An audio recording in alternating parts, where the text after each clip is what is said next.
এই রুমে ঢোকা নিষেধ।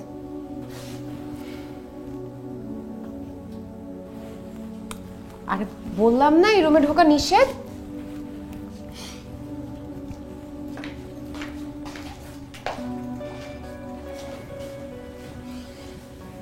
কি হয়েছে তোমার?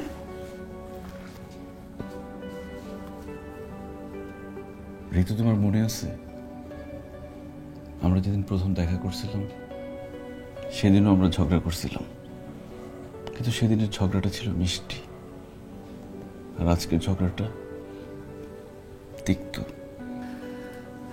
আমার সবসময় মনে হতো আমি তোমার চেয়ে বেশি ভালোবাসি, কিন্তু পরে বুঝলাম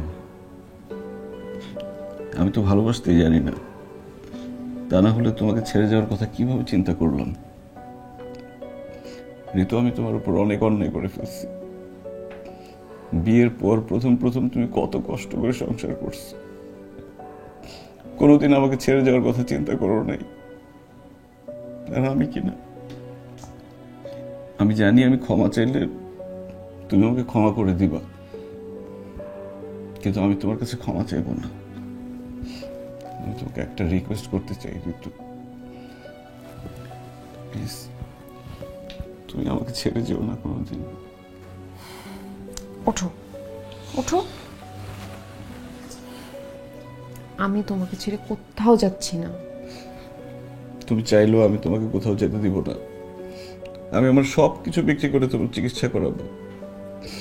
অ্যাডভোকেট আমাকে সব কিছু বলছে, তোমার টেস্ট রিপোর্ট দেখাইছে তোমার ক্যান্সার। অ্যাডভোকেট কি বলছে? আমার ক্যান্সার? মিথ্যা কথা বলছে। সে তোমার সাথে ফান করছে। সে মনে হয় দেখার চেষ্টা করছে যে ইমোশনালি ব্ল্যাকমেল করার পর তুমি কিভাবে রিয়্যাক্ট করো, আমাকে কতটুকু ভালোবাসো। সিরিয়াসলি? হ্যাঁ, আমার ক্যান্সার না তো। সত্যি?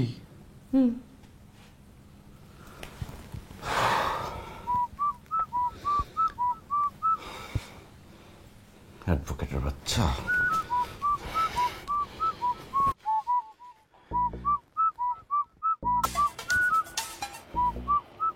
হ্যালো। আপনাকে আপনাকে অনেক থ্যাঙ্কস। O you welcome.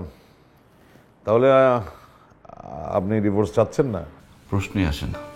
খুব ভালো, আপনাদের সুন্দর ভবিষ্যৎ কামনা করি। বাই।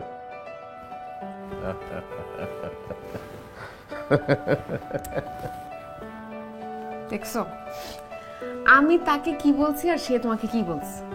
আমি বলছি তুমি বাবা হতে চলেছ, আর সে বলছে আমার ক্যান্সার। বলে তুমি কি